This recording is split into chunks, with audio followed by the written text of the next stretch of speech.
This segment of Maryland Health Today is sponsored by Lifebridge Health.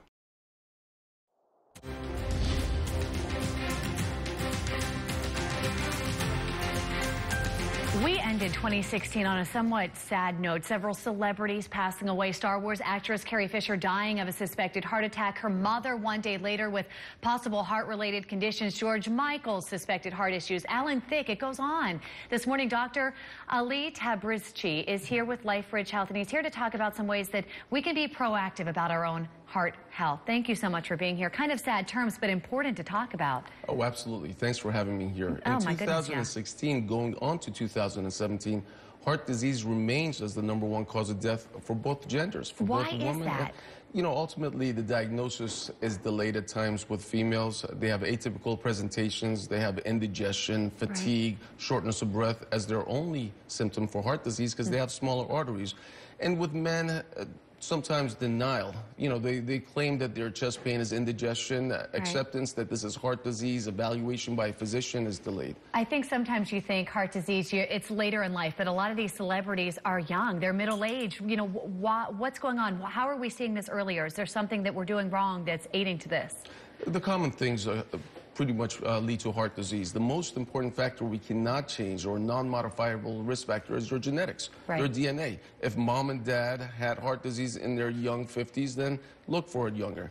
Also, obesity, which is a huge issue today. Hypertension, uncontrolled blood pressure, cholesterol, smoking, stress. My goodness, stress in 2016 and 17 can lead to this. You know, I talked to you in commercial. It's a personal note for me. My father recently had quadruple heart bypass, and when the surgeons went in there, they said that he had had multiple heart attacks and that there were scars on his heart, but he never knew that he had them.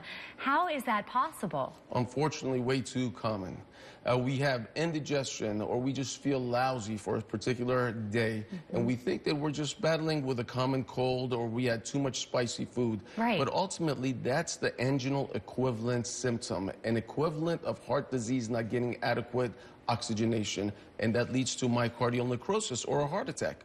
And when that occurs, then the game is done. You have heart attacks. It's too late. It's irreversible. And we saw, like Carrie Fisher, when she got on the plane, oftentimes when you're in a plane, the conditions are worse on your heart if it's already weak. You know, what could she have done? If she not had gotten on that plane, could things have been different? Any stressful situation. Flying is considered a stressful situation. And broken heart with her mom, is that a real thing? Can you die from a broken heart? Oh, absolutely. It's called Takotsubo cardiomyopathy. It's under a stressful situation, you get a surge of your stress hormones, and it attacks the heart. Let me ask you this. There's a lot of stress in our lives. What can we be doing to know the difference between the stress and if there's really heart disease? Should we be going to see a doctor? How often? What do we do? Ultimately, you got to take care of yourself. You got to exercise 4 to 5 times a week, 45 to 60 minutes a day, low-fat, low-cholesterol diet. But if you have any symptoms of chest pain, shortness of breath, indigestion, excessive fatigue, shoulder pain, jaw pain, you have to see a physician immediately because these could be warning signs. You can't take any chances. Dr. Tabrizchi, thank you so much for coming. We appreciate it. Thanks for having me.